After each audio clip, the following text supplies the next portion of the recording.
This Wall Street Journal poll is right up your alley. The headline was Americans lose faith that hard work leads to economic gains. It's a rather large survey, 1,500 plus adults, done in July, mid-July.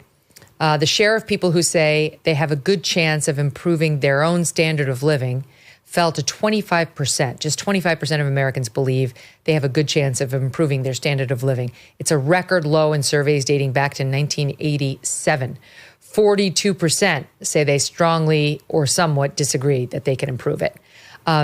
More than 3/4 of those polled say they lack confidence that life for the next generation will be better than their own life. I mean, that's amazing. 78%, nearly 80% of Americans do not feel confident that life for our children's generation will be better than it was for us. That is just depressing. And then 70% of Americans believe that the American dream, that if you work hard, you will get ahead, no longer holds true or never did. The highest level in nearly 15 years of surveys. My God, Batya, this is just so dark. I do think a lot of it comes down to home ownership and what you talked about in terms of middle class jobs.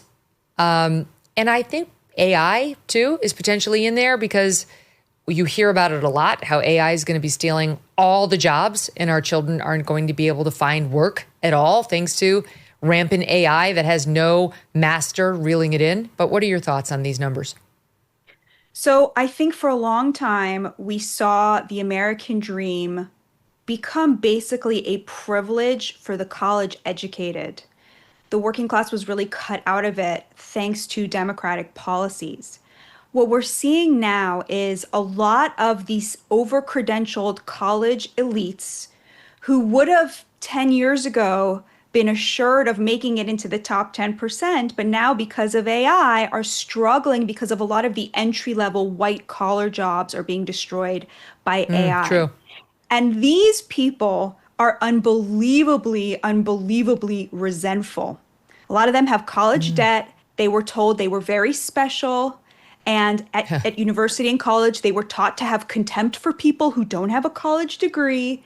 And now they come out of college and are being forced to work in industries that don't require that degree. And so they're very resentful. This is the Mamdani base. This is what's fueling the rise of socialism, because in their view, you know, the ideal situation would be that you have illegal immigrants doing all of the actual work, everybody else living on some sort of welfare and subsidized housing, you know, and then they can just kind of become podcasters, right? Like that's their, you know, fantasy of the way that the economy works. Heaven forbid. Think that labor exactly is beneath them.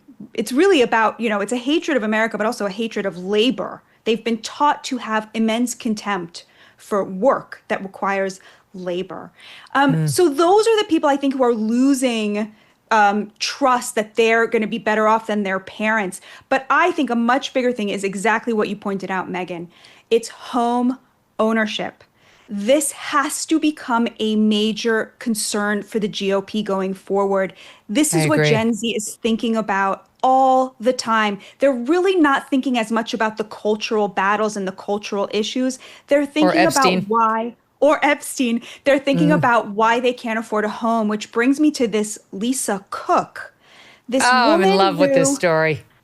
Lied, as you've been covering it so well, on her mortgage applications, bought 3 homes, said each was her primary residence. Okay, a lot of people do kind of fudge that exact point in mortgage applications, but what makes it utterly unforgivable in this case is that she is sitting on the board of the organization that is preventing young people from being able to afford a home because they are insisting at the Fed at keeping interest rates high. So while this woman gathered for herself, acquired home after home after home with a little bit of, you know, trickery in her paperwork, she sits there and says, but not you. I'll have 3 homes and you will have none. And that is what makes this the epitome of the Democratic Party, Megyn. I always say the Democratic Party is kind of like a plane. And the base are in first class. They're rich, okay? They're the top 10%. We know that 65%, 70% of Americans who make over $500,000 a year now are Democrats, okay? This is just like 9 of the 10 richest counties in America, Democrats. They're in first class, okay? And they're basically saying to the rest of the country, we'll pay for your tickets. You can sit and coach, smush together like sardines right in the back. You can ride for free. We'll give you welfare. We'll give you a housing voucher. We'll give you SNAP benefits. But don't you dare think that you can touch that little screen and come and sit in first class or have anything to say about where this plane is going. Or use our bathroom. We will decide all of that for you. That is the Democratic Party, and it is so epitomized by this Lisa Cook. Oh, my God. There was actually a great piece of tape that we had. I wasn't sure if we'd get to it today, but might as well play it.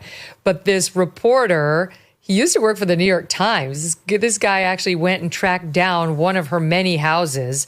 You recall there were 3. There was one in Ann Arbor, Michigan, which is very confusing because I think Ann Arbor, she worked at Michigan State. Ann Arbor is where University of Michigan is. I think it's at least an hour away from Michigan State. So I'm not sure why she was buying in Ann Arbor. She said it would be her primary residence. It does not look like it was.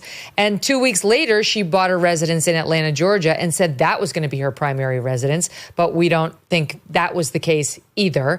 And then she also bought a house in Cambridge, Massachusetts, which she said was going to be a secondary residence, but it appears she rented it out as a rental property to bring in income. All of those were lies. You call it trickery. I say it's fraud. It's criminal fraud, Lisa. Lisa, that's not legal. Okay, that's how it looks to me. And this journalist, Charlie LeDuff, went to the Ann Arbor home, listed as her primary residence. And guess who wasn't there? Lisa was not there. Watch what he found. The door's dirty. There's a key lockbox right there. There's a white man at the dining room table. It's weird. I don't think she's married. Hello? How you doing? Okay, how are you? I'm good. My name's Charlie. I'm a reporter. This house is in the news. I was wondering if Lisa Cook lives here, or do you rent? We're just renting, so you'll have to... I'm sorry? We're just renting. We'll have to talk to you. Okay, you just living here? Yeah. Okay, just renting? No comment. I'm sorry? No We'll comment. have to talk to the owner tonight. Okay, the owner, would you have Talk a to the contact number?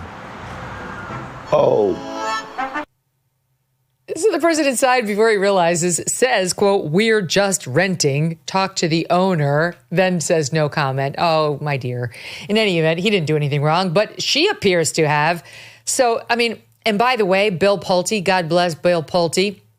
He's the Federal Housing Authority guy who keeps finding all these cases, from Tish James to Adam Schiff to now Lisa Cook, is holding a presser tomorrow morning at 10. So on the show tomorrow, we will have everything covered for you. We will bring you all the latest on Lisa Cook and the others. And possibly there's a new person. We have no idea why he's holding a presser, but we'll find out. But yeah, amazing that it doesn't even appear it's a secondary residence. The thing she said was her primary. It appears it's a rental property like her place in Cambridge, which she said was a secondary. And you're right, as she sits there. And by the way, why did she feel the need to commit mortgage fraud if that's what she did? Because the interest rates are too high. Because she didn't think she wanted to pay or could pay, right? The high interest rates, those are too high. I've got to game the system. Then she gets in a position where she could do something about it, and she pulls up the ladder behind her. Like, F all of you. Like you say, I'm in a first class cabin. Don't touch my bathroom. So right, Megyn. I hadn't even thought about that. She's my favorite character in the news right now. When inflation jumps, when you hear the national debt is over $37 trillion, do you ever think maybe now would be a good time to buy some gold? Well, you'd be right. Whether as a hedge against inflation, peace of mind during global instability, or just for sensible diversification, Birch Gold Group believes every American should own physical gold. And so they created something special. Until September 30th, if you're a first-time gold buyer, Birch Gold is offering a rebate of up to $10,000 in free metals on qualifying purchases. To claim eligibility and start the process, request an info kit right now. Just text MK to 989898. Plus, Birch Gold can help you roll an existing IRA or 401k into an IRA in gold, and you're still eligible for a rebate in free metals of up to 10 grand. So make right now your first time to buy gold and take advantage of a rebate up to $10,000 when you buy before September 30th. Text MK to the number 989898 to claim your eligibility and get your free info kit. Thanks so much for watching. If you like what you just saw, hit the subscribe button for more clips and full episodes.